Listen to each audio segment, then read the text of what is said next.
이거 제가 그 원고를 썼는데 그거 제 온갖 힘을 다해서 썼습니다.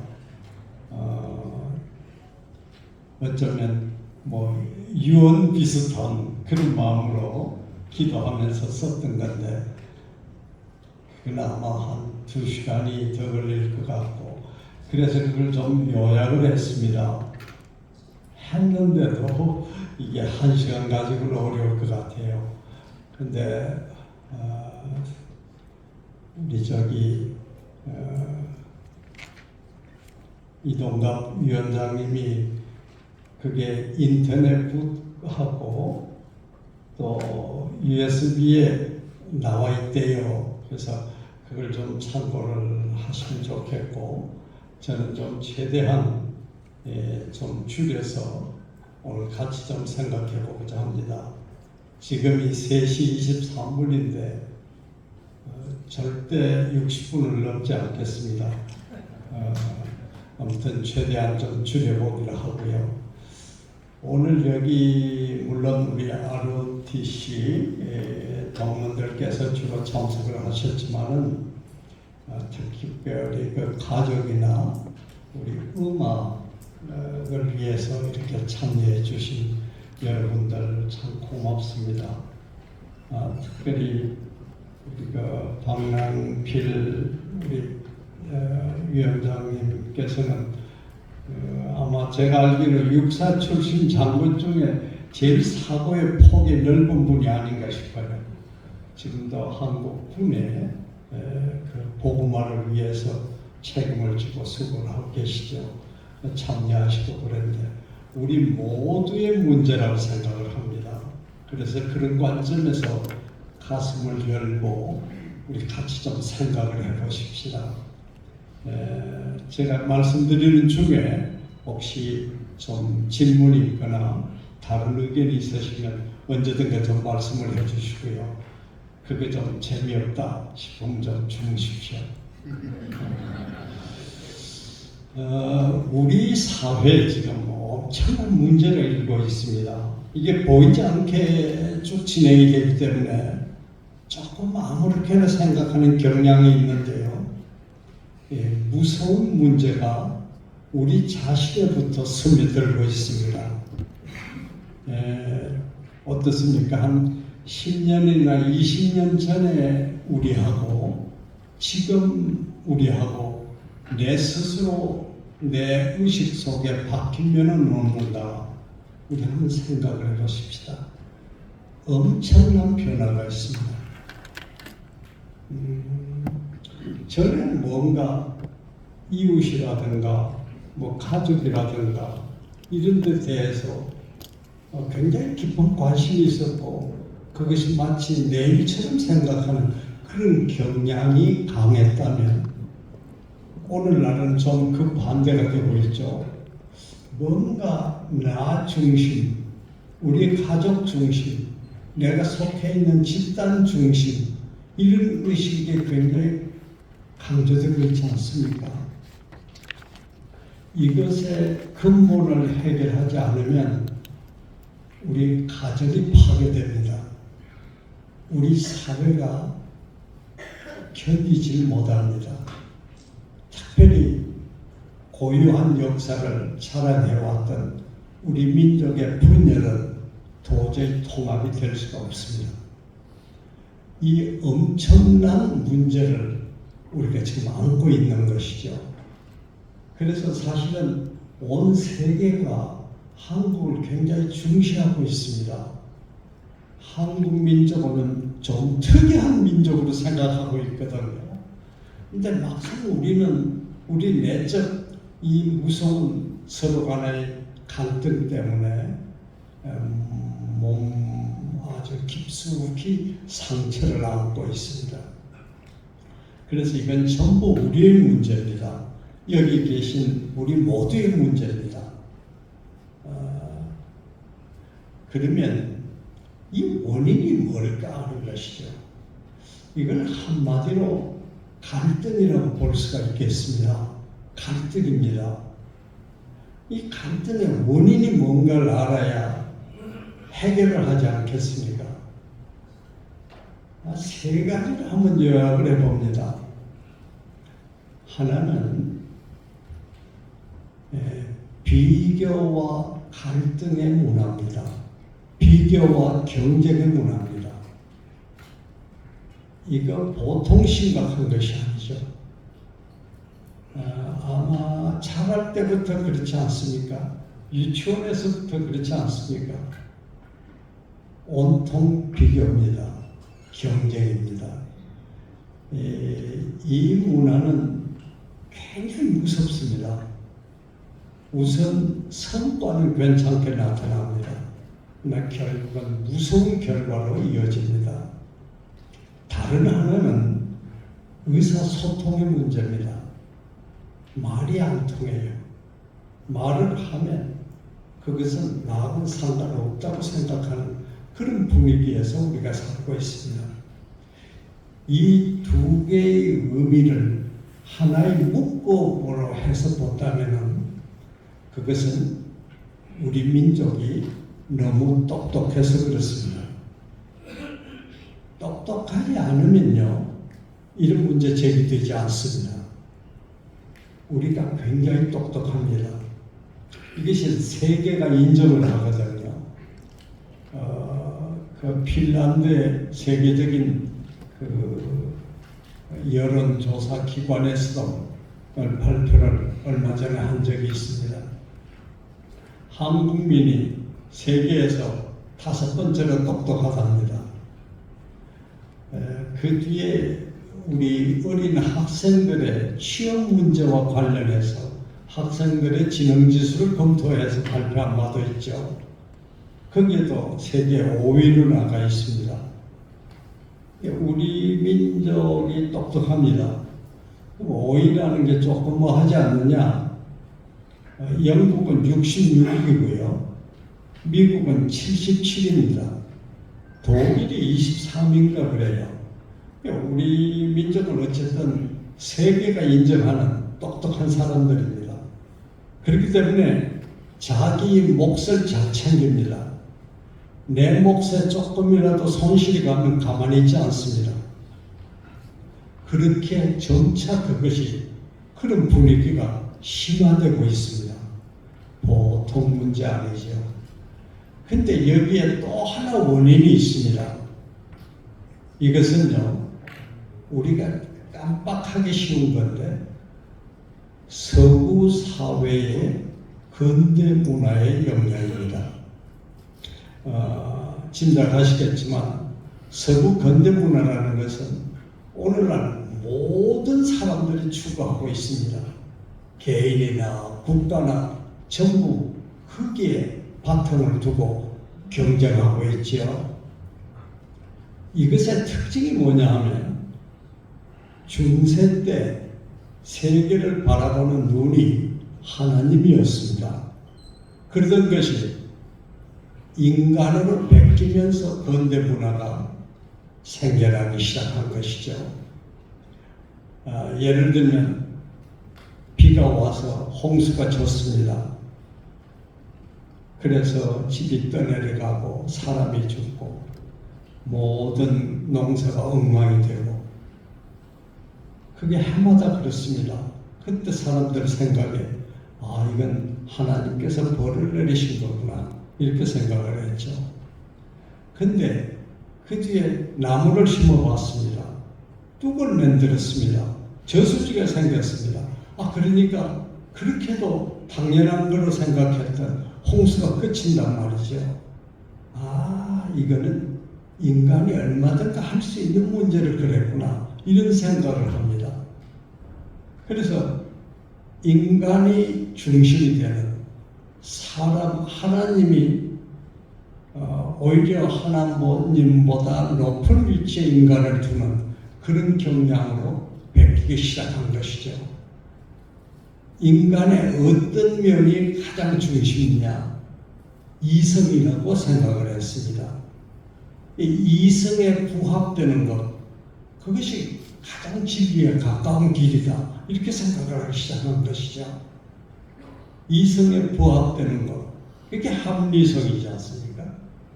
이것이 세계를 지배하기 시작을 합니다. 그래서 사실은 인간이 인간된 존엄성을 찾고 특히 과학 기술이라는 것이 엄청나게 발전하기 시작해서 인간의 삶을 편리하게 해주고 있습니다. 그런데 여기에 부산물이 있습니다. 이 서구의 근대 문화는 쪼개는 것을 전제로 합니다. 누가 더 깊이 쪼개느냐, 여기에 따라서 사람들은 박수를 가하는 것이죠. 쪼개기 문화입니다. 쪼개기를 계속하다 보면 자기까지 합니다. 여기서 엄청난 갈등이 솟아나기 시작하는 것이죠. 이것이 세 번째 우리 사회를 나도 모르게 엄습한 갈등의 원인입니다. 이걸요, 가만둬도 되겠습니까? 이게 갈등이 어느 수준까지 해서 가만히 있으면 좋은데 점차 심화되거든요. 해결해야 되지 않겠습니까? 이걸 어떻게 해결하느냐 하는 것이죠. 여러 가지 생각을 할 수가 있습니다. 그러면 갈등이 있는 집단이나 개인의 의견을 그대로 받아들여서 해결이 좀 되지 않겠냐? 상당히 좋은 생각이죠. 그렇게 해서 해결될 수도 있을 겁니다. 그러나 대부분의 갈등 요인은 어느 한쪽이 이득을 보면 어느 다른 쪽은 손해를 보는 그런 종류의 갈등입니다. 그렇기 때문에 그걸 그렇게 하다 보면 어쩌면 더 많은 갈등이 생길 수 있는 것이죠. 해결이 안 됩니다. 오히려 악화될 수가 있는 것이죠. 그래서 여러 가지 생각을 해봅니다. 가장 기대가 되는 방법이 하나 있습니다. 어쩌면 이것은 유일한 방법일지 모르겠어요. 갈등을 자기 가슴에 안고 해결하는 어떤 집단이 있으면 되지 않겠냐 하는 것이죠. 갈등을 해결할 수 있는 집단이 있으면 기대를 해볼 수 있지 않겠냐 하는 것이죠. 여기서 우리가 일단 이 갈등을 해결할 수 있는 집단을 여러 집단이 있으니까 중요 집단이다, 중심 집단이다, 그렇게 한번 이름을 붙여보십시다. 그러면 이 중심 집단이라는 것이 어떤 조건을 갖춘 집단이어야 할 것인가? 당연히 이걸 생각할 수밖에 없지 않겠습니까? 무엇보다도 모든 갈등을 내포하고 있는 그러한 집단이어야 되겠죠. 몇 개 집단만 포함돼서 자기끼리 결정해서 그건 문제가 해결이 안 되죠. 모든 집단이 포함되어야 한다. 또 하나 생각할 수 있는 것은 우리 사회에 군이라는 존재는 굉장히 중요합니다. 어떤 다른 나라하고도 달리 더 중요합니다. 이것은 오늘날의 남북의 대치 문제도 있지만 이것은 아주 복잡한 국제관계에서 우리가 꼭 필요한 것이죠. 특별히 한국에서는 군이 정치에 관여한 적이 있습니다. 2번이나 있었죠. 그 첫 번째의 경우는 근대화의 초석을 놓는 참으로 중요한 역할을 했습니다. 두 번째의 경우는 여러 가지 많은 실적이 있음에도 불구하고 군의 문화나 방법이 정치 사회에 그대로 활용하면서 생긴 부작용이 있는 것이죠. 여기에 나온 결과는 뭐냐 하면 이제는 군이 정치에 관여해서는 안 된다라는 생각입니다. 이것이 아마 국민 일반의 공통된 마음이 아닌가 생각합니다. 그러면 잘못하면 군은 군대로, 사회는 사회대로 별도로 서로 나눠지는 경향이 있을지도 모르겠어요. 굉장히 위험한 것이죠. 이 끈을 잇는 사회와 군이 상호 존중하는, 상호 필요성을 절감하는 그럴 줄 아는 집단이어야 되겠죠. 그렇지 않습니까? 세 번째 또 좀 우리가 생각할 수 있는 이 집단의 성격을 생각합니다. 그것은 우리 민족의 심성을 잘 알아야 합니다.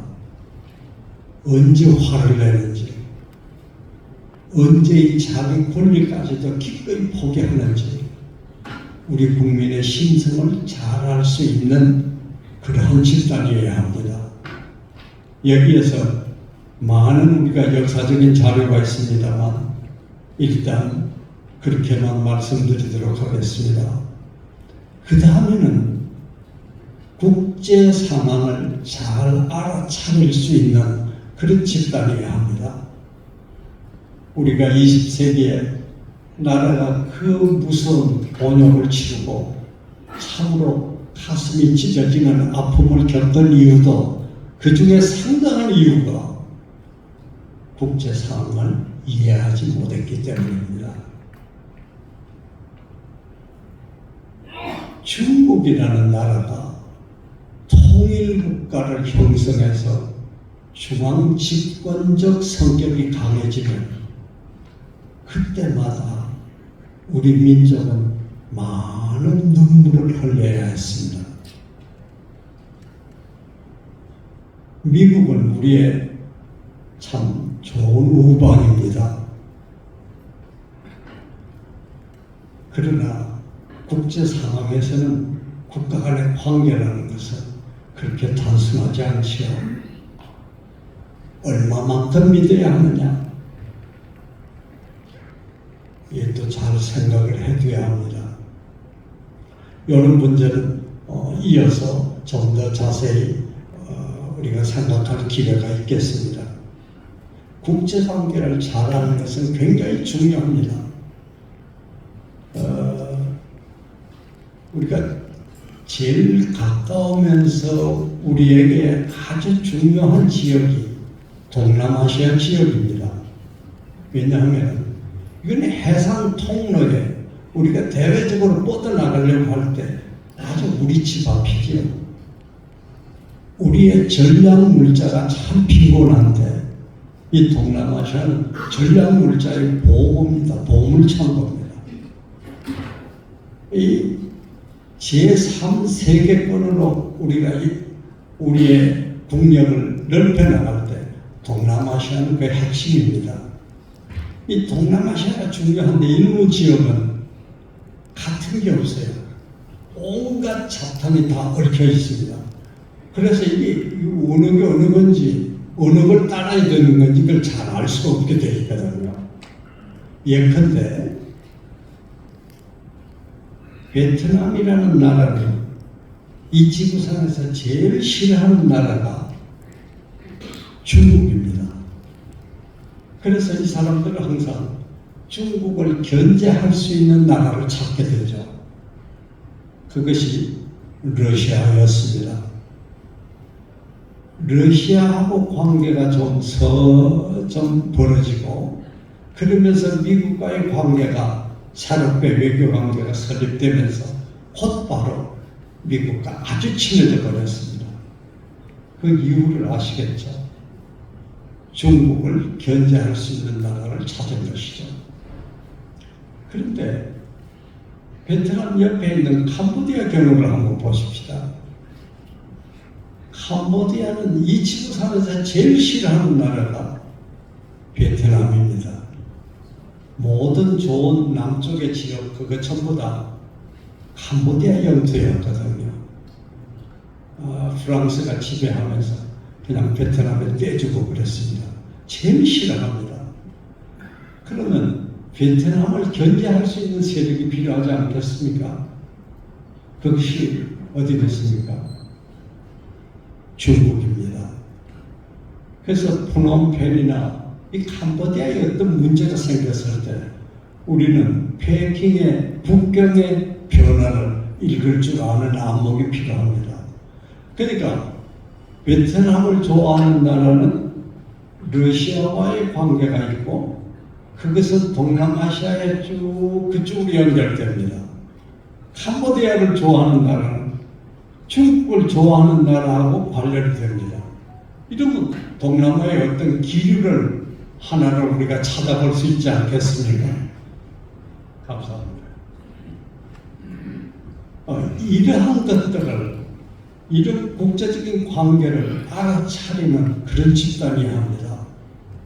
만약에 우리의 그냥 힘으로 혹은 일시적인 정책으로 어느 한 지역에 가서 선뜻 관여했다가는 지금까지 이어왔던 많은 국익을 망쳐놓을 수가 있어요. 선교도 마찬가지입니다. 그러면 국제관계를 잘 알아차리는 집단이어야 한다. 하나 더 있을 것 같습니다. 아무리 중요한 집단이라도 이 집단이 어느 동안 있다가 없어진다. 그럼 그거 곤란하지 않습니까? 갈등이라는 것이 계속 생기는데 모습도 내용도 다르게라도 계속 생기는데 이 갈등을 계속 잡아줄 수 있는, 안아줄 수 있는 그런 집단이 하는데 어느 순간에 갈등을 해결하면 없어졌다. 이러면 이건 곤란할 수가 있는 것이죠. 계속 지속적으로 이어질 수 있는 그런 집단이어야 되지 않겠습니까? 자, 이런 집단이 우리 사회에 있어야 하는 것이죠. 어떻습니까? 여러분들이 소속된 집단 속에 그런 집단을 좀 찾을 수 있겠습니까? 아무리 둘러봐도 없는 것 같아요. 정말로 절망입니다. 그런데 선뜻 ROTC를 한번 생각해 봅니다. ROTC라면 어떨까? 이런 생각을 해봅니다. 우선요, ROTC 내는 각종 집단들이 다 얽혀 있다고 볼 수 있지 않겠습니까? 지역적으로 전라도도 있고 경상도도 있고 충청도도 있고 강원도도 있고 수도권도 있고요. 모든 분야가 다 포함되어 있습니다. 이 ROTC 내에는 그렇지 않습니까? 남성과 여성 다 포함되어 있지 않습니까? 세대적인 차이가 요즘 얼마나 심합니까? 20대에서 80대 중반까지를 다 포함하고 있습니다. 그렇다면 모든 집단의 의미를 내포하고 있다. 이런 점에서 ROTC가 그런 대로 그럴 수 있겠다. 근데 ROTC가 그러면 우리가 두 번째로 생각했던 군과의 관계는 어떤가? 아마 군을 사랑하고 이해하는 그런 집단이어야 할 텐데 ROTC만큼 그런 집단이 없지 않습니까? 그 말은 군에서 최고라는 뜻이 아니라 군을 사랑하고 이해할 수 있는 집단으로 ROTC만한 것이 없다. 현실적으로 그 얘기입니다.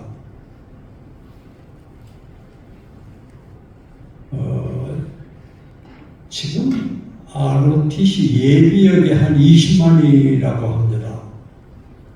이게 각 분야에서 지 나름대로 역할을 하고 있거든요. 군의 얘기라면 끝없이 얘기합니다. 그리고 사랑합니다. ROTC 자체가 군이기도 하죠. 우리 오늘 그 신장군도 오신 걸로 아는데 우리 박세환 대장 중심으로 해서 대장 5명을 포함해서 장군만도 145명이라든가요. ROTC 내 우리 사회에 관여되는 그런 역할만 해도 굉장합니다. 지난 한 60년간 대학 총장이 79명이라든가요. 아마 수백만의 각 분야의 학자들이 ROTC들입니다. 언론인이 143명이라든가요. 국회의원이 43명, 장차관이 ROTC 출신이 75명이라고 그러던가요. 아무튼 연예계, 체육계, 기업, 금융 모든 분야에서 자기 역할을 잘 감당하고 있습니다. 그렇다면 군을 가장 사랑하고 이해할 수 있는 집단으로 우리 사회가 ROTC를 생각할 수 있지 않겠습니까? 어떤 우리 민족성을 잘 알아차려야 한다라는 문제를 한번 생각해 보십시다. 1950년대 말부터 60년대 이후에 이르기까지 우리나라 캠퍼스에는 우리 근대 교육을 받은 한글 첫 세대가 대학가에 밀려오기 시작했습니다. 이 사람들은 생각이 조금 달라요. 우리가 왜 이렇게 곤욕을 치렀는가? 왜 6.25를 겪게 됐는가? 일본은 어떻게 저렇게 힘이 세졌는가? 우리의 문제를 더 깊이 생각하기 시작한 것이죠. 그 4.19라는 게 그냥 일어난 게 아닙니다. 그런 의식 속에서 터진 것이에요. 이 세대의 전통은 민주화입니다. 우리나라가 민주주의에 대해서는 한치의 양보할 수 없다라는 생각이 아주 몸에 밴 사람들이죠. ROTC는 그 중심에 있습니다. ROTC가 되려면 어떻습니까? B학점 이상이어야 되지 않습니까? 신체가 건강해야 합니다. 군사훈련 다른 친구들 다 좀 쉬고 놀 때 그거 받아야 되지 않습니까?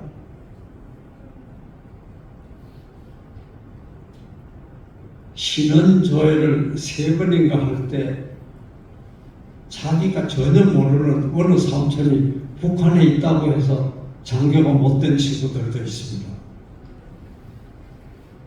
철저한 심신의 문무가 겸비될 수 있는 사람들이 ROTC입니다. 이게 그냥 된 게 아니라 우리 민족사의 가장 우수한 자기가 누군가를 생각할 줄 아는 그런 분위기의 중심인물들이었어요. 그 전통이 계속 이어진 것입니다.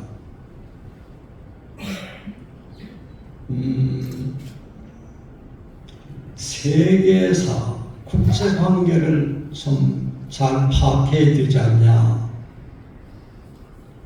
지금 ROTC가 온 세계에 뻗쳐져 있어요. 우리 중앙회에서는 아마 그걸 상당히 계속 추진하고 있는 걸로 아는데,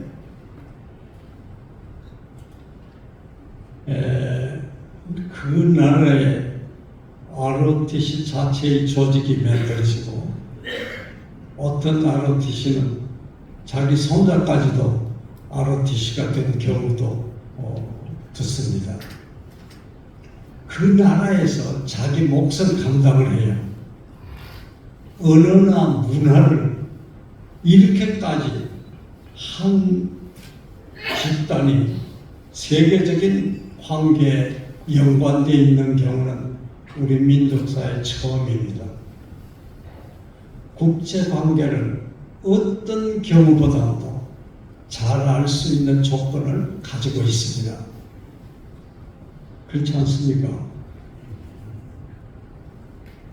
ROTC가 해마다 충원이 됩니다.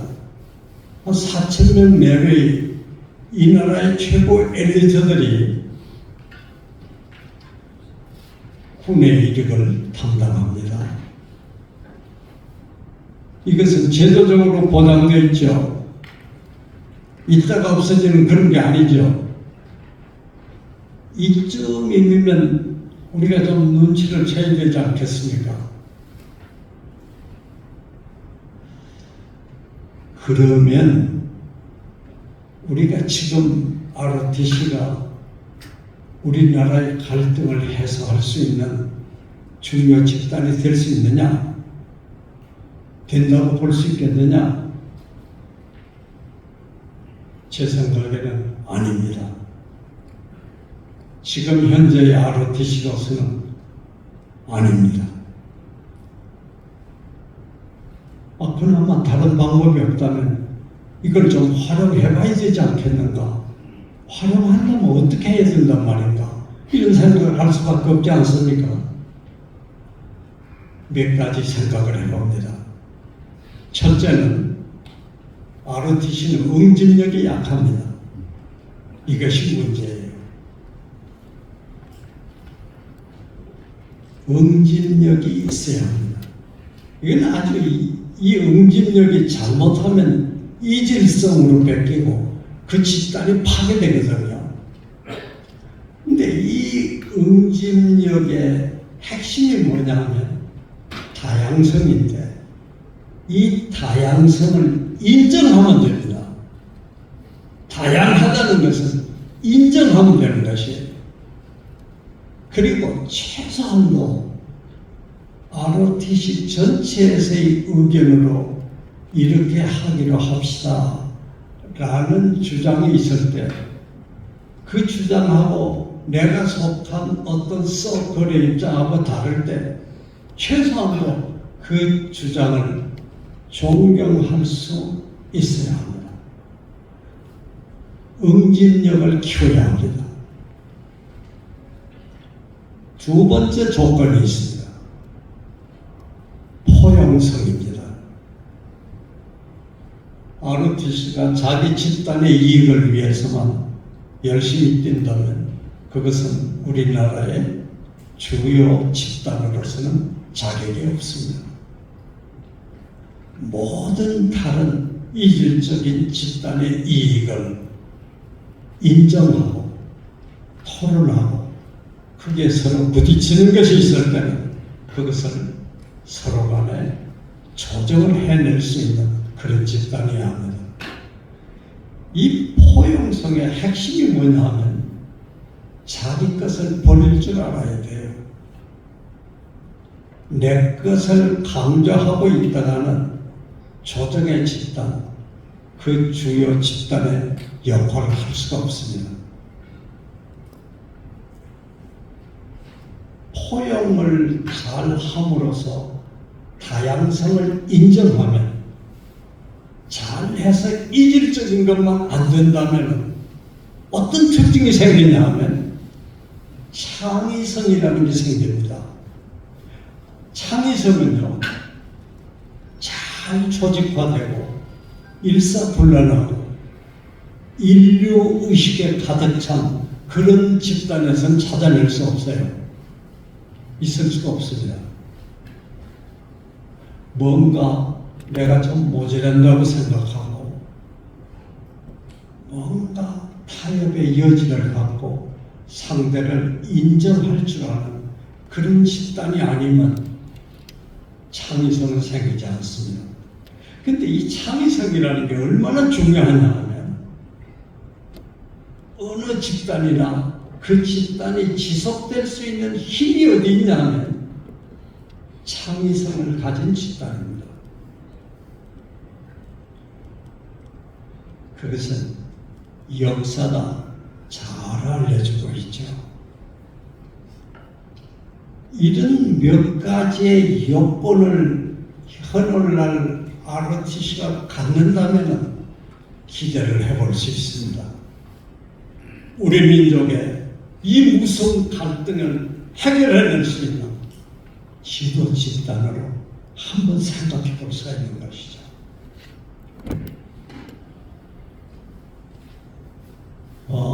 사실은 그렇게만 된다면 그렇게 수군이든 바라던 통일의 문제도 어렵지 않다고 생각합니다.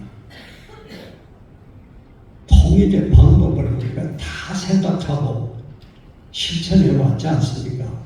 정치적인 통일은 물론이고 경제적인 통일 얼마나 노력했습니까? 북한에 의한 군사적인 통일도 시도됐던 것이죠. 이런 시도를 하면 할수록 결론이 뭡니까? 이야, 통일은 불가능하구나. 이런 생각은 더 커지지 않았습니까? 근데 만약에 ROTC가, 한국의 ROTC가 우리가 앞에서 살펴본 그런 조건을 잘 수행한다면 이것은 우리 가정의, 우리 사회의 문제일 뿐만 아니라 통일의 문제도 기본적으로 해결의 길을 걸을 수 있다고 생각합니다. 그렇게 된다고 생각합니다. 저는 그렇게 좀 확신을 합니다. 그런데요, 그렇게 됐을 때를 한번 생각해 볼까요? 우리 민족이 정말로 갈등의 문제를 하나씩 해결해 나가는 그런 분위기가 된다고 생각해 보십시다. 그럼 이것이 오늘날 우리 민족의 문제일 뿐만 아니라 세계사의 문제와 관련된다는 것을 염두에 둘 필요가 있습니다. 왜 그런가? 한번 볼까요? 우리가 이렇게 갈등의 문제를 한국 ROTC가 참 피를 흘리면서도 잘 이룩하는 그런 결과를 가져왔을 때, 갈등의 문제를 해소했을 때 우리 민족이 어떻게 될까 하는 것이죠. 이걸 한번 간단히 생각해 보고자 합니다. 이건 보통 중요한 문제가 아니에요. 왜냐하면 세계사의 내일의 방향을 좌우할 수 있기도 한 내용이거든요. 우리가 무슨 세계사, 그게 아닙니다. 여기에 두 가지가 있어요. 하나는 우리가 뭘 아무 노력을 안 했는데도 우리의 위상이 세계에 그냥 드러나는 그런 경우가 있고, 또 하나는 우리의 노력에 대한 세계인들의 깊은 관심이 있습니다. 이 양면에서 한국이라는 위치가 달라져 버리는 것이죠. 우리가 노력하지 않았는데도 저절로 한국 위상이 높아지는, 이것부터 한번 좀 생각해 볼까요? 두 개의 경우가 있습니다. 하나는 우리가 사는 지금 이 시대는 대서양 시대가 아니라 태평양 시대가 돼가고 있다는 사실이에요. 근데 이건 세계에서는 비교적 논란이 되고 있는데 막상 한국에서는 학계에서도 별로 논란이 안 되고 있어요. 이게 상당히 신기한 일입니다. 그러면 태평양 시대가 왔다는데 한국의 위상하고 무슨 관련이 있느냐? 제가 교육을 받을 때 대학 교육 물론이고요, 이 전부 대서양 문화의 교육을 받았어요. 그리스의 신화를 모르면 서구 사회를 모른다고 생각하는 것입니다. 서구 사회의 국제관계의 전부임양 얘기됐거든요. 책도 그랬고 교수님들의 강의도 그랬고요. 근데 미국이 세계대전에 참여하면서 이기면서 태평양 시대가 온 것입니다.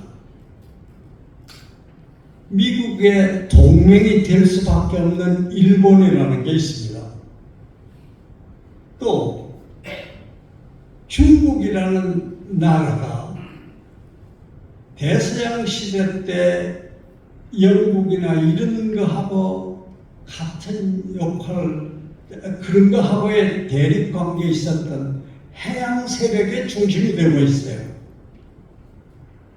여기 러시아가 따라옵니다. 태평양 시대 미국과 일본, 대륙 세력의 중국과 러시아가 이것이 세계사의 어떤 보이지 않는 하나의 흐름을 마련하면서 흘러가고 있거든요. 태평양 시대가 왔다는 것은 이 두 세력이 태평양을 중심으로 해서 엮어 나간다는 걸 의미합니다. 우리가 갈등을 해결해서 남북 문제까지도 처리가 됐을 때 생각해 보십시다. 한국이 어디에 있습니까? 이 네 개의 중심 세력 가운데 위치하는 것이죠. 우리가 우리 입장을 잘 유지하면서 이 4대 강국들이 우리를 자기 편으로 끌어들이려는 그러한 전략만 잘 구사할 수 있다면 한국의 얘기는, 한국의 분위기는 세계사에 그대로 투영될 수밖에 없습니다. 두 번째 문제가 있어요. 이 사당들이 세계에서 가장 중심적인 역할을 할 이 사당이 내적으로 안고 있는 고민이 있습니다. 이거 두 번째입니다. 이건 뭐 우리가 노력해서 그런 게 아니고 저절로 그렇게 되는데, 이 사당들이 다 깊은 고민이 있는데 그 고민이 뭐냐 하면 갈등입니다. 뭐 간단히 미국의 영어를 한번 들어볼까요? 미국은 나라가 되고 나서도 한 번도 어떤 완전한 주된 세력에 의해서 통일을 형성하지 못했어요. 항상 조정과 타협이 있어야만 문제가 됐습니다. 그렇지 않고는 견딜 수가 없는 거예요. 그리고 그 사회를 이끌어 나가는 중요한 사상이 자유민주주의입니다. 러시아 경우는요, 대슬라브주의라는 걸 명분으로 해서 아주 큰 나라를 이뤘지 않습니까? 이 큰 나라를, 거기서 생기는 문제를 뭘로 컨트롤 했냐 하면 공산주의 이름으로 소비에트 커뮤니즘이라는 것이 장악했어요. 근데 러시아에서 공산주의가 무너지면서 어떻습니까? 이 대슬라브가 소슬라브로 바뀌었지 않습니까? 그러면서 슬라브에 있었던 많은 나라들이 독립을 했죠. 오늘날 러시아가 쪼그라들면서 옛날 생각이 자꾸 나는 것입니다. 당시 대슬라브에 있었던 소슬라브 국가들은 다시금 옛날 생각으로 간주하기 시작한 것이 우크라이나 전쟁 같은 것이죠. 근데 이제는 그 대슬라브에 있었던 그 나라들이 옛날 러시아를 생각 않거든요. 전쟁으로까지 치닫게 된 것입니다. 이 보통 고민이 아니에요. 러시아로서. 중국도 마찬가지입니다. 56개의 민족들에 의해서 만들어지는데 공산주의라는 이름으로 중화사상이라는 것이 그걸 컨트롤했지 않습니까? 그렇게로 컨트롤하고 있어요. 대만에 대해서 그렇게 집착하는 이유, 신강성의 그 세력에 대해서 중국 정부가 그만큼 관심을 갖는 이유를 아시겠죠? 이거 그만두면 중국은 분해가 됩니다. 그런 위험성 때문에 그런 생각을 하는 것이죠. 이게 아주 살얼음을 걷는 것처럼 중국에 사실 내면적인 고민이 있는 것이죠. 일본은 이런 세계 나라처럼 그런 갈등은 없습니다만 문화가 얕아요. 모방성입니다. 게다가 인접국가하고 관계가 안 좋아요. 이런 분위기 속에 그 속에 한국이 있는 것입니다. 우리가 얼마나 적절한 선물을 받았는가를 알 수 있는 것이죠. 그래서 이게 하나님의 선물 아닐까 생각합니다.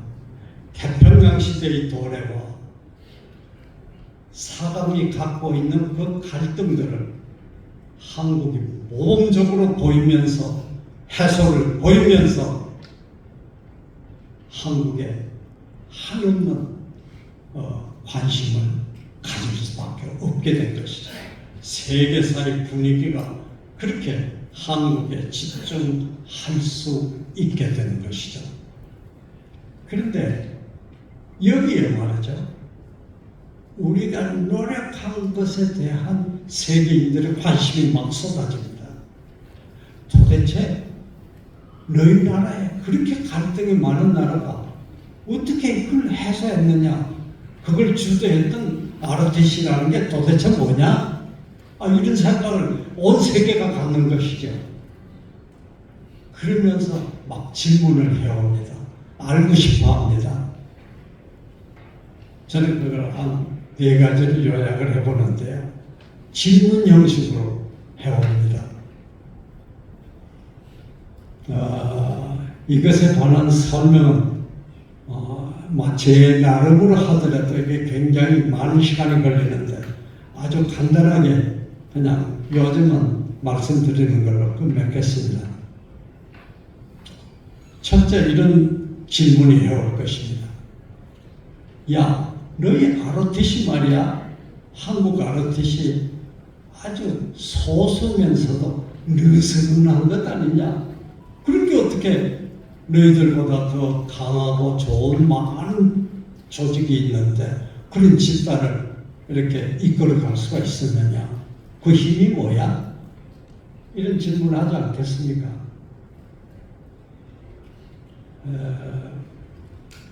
여기에 많은 우리 설명이 아마 책으로 내도 나올 겁니다. 근데 요약하면 이럴 수가 있습니다. 한국은 느슨하다. 한국 ROTC 조직은 느슨하다. 그리고 소수야. 아마 ROTC 멤버들이 서로 ROTC끼리 아는 경우도 100명이 되는 경우가 잘 있을까요? 4%도 안 된다는 얘기죠. 느슨하게 말할 수가 없습니다. 그런데요, 이 느슨한 소수가 느슨하기 때문에 아까 말씀 잠깐 드렸죠. 다양성을 창의성으로 이어간 것이에요. 느슨한 조직이 아닌 데서는 창의성이라는 나올 수가 없어요. 그런 관점에서 설명을 하시면 되겠고요. 또 하나는, 야, 너희들은 어떻게 조직의 다양성을 유지할 수 있느냐? 그런 질문이 나올 법이에요. 이것은 한마디로 말하면 국가 이익하고 다른 많은 집단들하고의 관계를 어떻게 융통성 있게 엮어나갈 수 있었느냐? 신기하다. 이런 얘기예요. 국가의 이익이라는 것을 왜 절대시하느냐?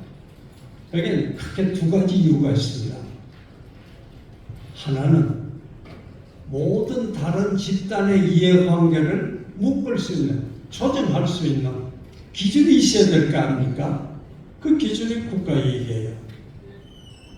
두 번째는 국가이익이라고 했을 때 이게 굉장히 무서운 얘기가 될 수 있지 않냐.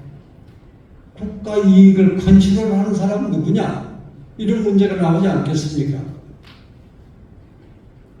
여기에 굉장히 중요한 관점이 있는데 그것은 우리의 전통 사상이라는 것이 있습니다. 이 전통 사상이 18세기의 후반에 드러나기 시작했는데 한국 ROTC가 이 갈등을 소화하면서 바로 그 점에 자랑을 한 것이에요. 그 논리는 뭐냐 하면 세 가지가 있는데 첫째는 모든 개체는 평등하다. 권위적인 관계가 아니에요. 두 번째, 모든 개체는 그 자체에 고유한 기능이 있다 하는 것이에요. 세 번째는 그 기능을 잘 살릴 때 그 집단이 살 뿐만 아니라 전체가 산다. 마치 유기체 기능처럼 보이는 이런 특이성이 있는 것이에요. 그렇기 때문에 절대 누가 국익을 컨트롤하느냐 하는 것은 다른 사람이 그 사람이 다른 집단을 무시하거나 다른 집단을 공격하거나 그럴 수가 없다라는 것이죠. 이것의 한국적인 전통적인 사상을 한국 ROTC가 수용하면서 다시금 확인하면서 그 전통을 이어받음으로써 갈등을 해결할 수 있었기 때문인 것이죠. 이게 두 가지가 더 있는데요. 하나는 서구 사람들이 이런 질문을 해올 겁니다. 야, 너희가 산업화도 일으키고 민주화도 동시에 하지 않냐? 세계가 놀라고 있다. 그런데 서구 근대에서 그걸 이끌어오는 큰 힘이 있었는데 그 힘은 이데올로기 아니었느냐? 근데 너희는 어떻게 그 이데올로기하고 다른 소위 공존의 논리를 가지고 이렇게 하느냐? 그 이 공존의 논리가 이데올로기하고 다르지 않느냐? 이런 질문이에요.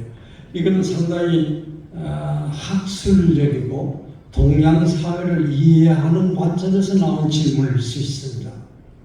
근데 이게 좀 긴 설명이, 이건 정말 좀 많은 긴 설명이 필요한데 한마디로 한국은 이데올로기에 빠져 있었습니다.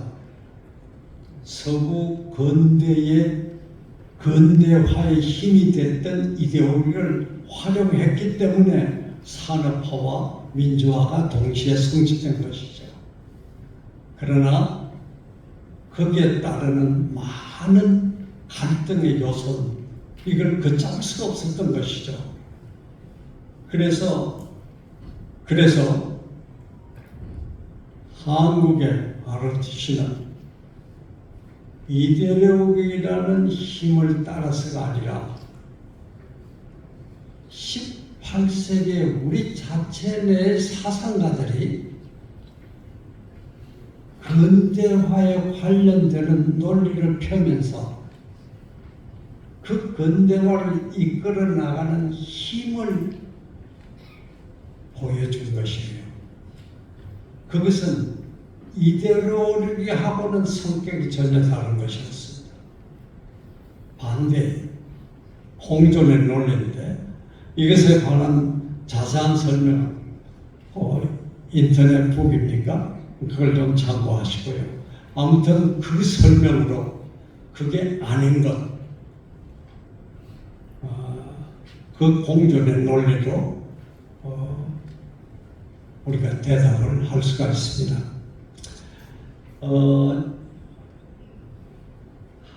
우리 세 가지만 소개해드리기로 하고 한 가지 더 중요한 게 있는데 이거는 이 서구 사람들이 잘 몰라요. 그래서 질문해 오지 않을 가능성이 있어요. 근데 우리가 알려줄 필요가 있습니다. 그게 뭐냐면 영적인 힘입니다.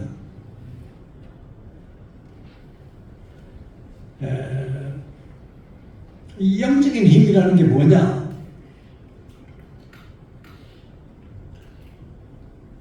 ROTC에서 어떤 결정을 했습니다.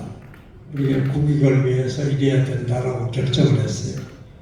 그런데 ROTC 안에 있는 어떤 강력한 집단이 그거 좀 바꿨으면 좋겠다. 우리는 생각이 다르다. 이런 얘기를 해온단 말이에요. 근데 ROTC 전체로 봤을 때는 굉장히 바람직하고 도움이 되는 거라 이게요. 그러나 ROTC 전체가 그걸 수용을 했을 때 어느 한 집단에서는 야, 쟤들이 저것들만 챙기는구나 라고 생각할 가능성이 좀 있어요. 그것도 좀 있어요. 그랬을 때도 ROTC는 이익을 포기하고 자기의 이익을 포기하고 전체의 갈등을 포용해 나가는 바로 그 힘입니다.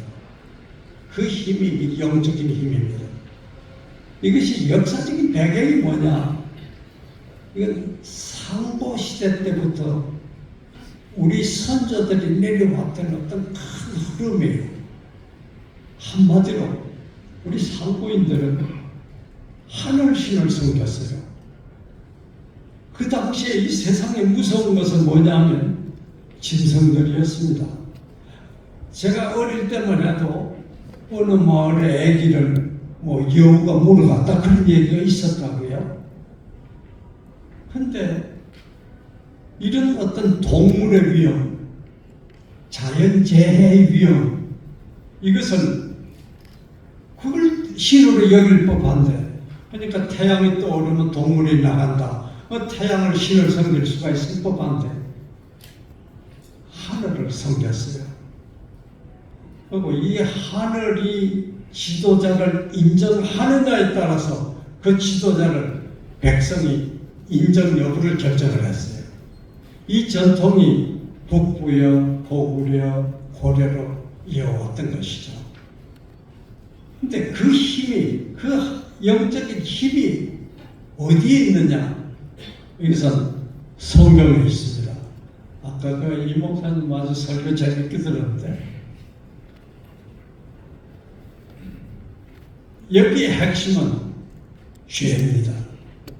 이 죄란 뭐냐? 하나님이 하지 말라고 하면 한 것이죠. 하나님을 모르는 것 그 자체가 죄라고 합니다. 그러니까 사람은 전부 죄인인 것이죠. 이 죄의 문제를 해결해야 하는데 그 해결을 하는 그 해결에 우리가 잘 아는 그리스도가 해결하셨다는 것은 인정하는 그 속에서 그것을 내가 인정하면 그때부터 이 하나님의 영이 나를 통해서 그의 속성을 드러내는 것이죠. 그것이 바로 ROTC가 이 무서운 갈등을 해결해 나가는 가장 중요한 힘인 것이죠. 제가 시간이 충분히 오버했군요.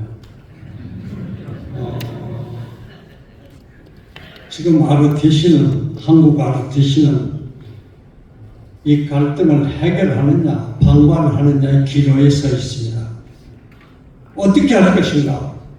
우리가 생각을 해봐야 합니다. 이 국가의 성기를 잡느냐 못 잡느냐, 이 문제를 생각해야 합니다. 그리고 선택을 해야 합니다. 오늘 좀 이것을 같이 생각하는 우리 여러 분들이 되셨으면 좋겠습니다. 이 얘기가 길어 죄송합니다. 감사합니다.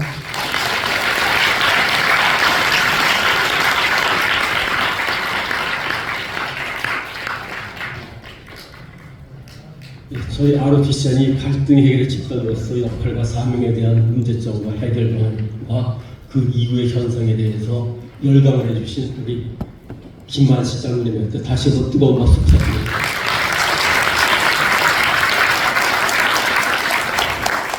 이것으로 특별 강연을 마치고요. 지금부터 저희가 장소 이동을 숙소로 가겠습니다. 그런데 숙소에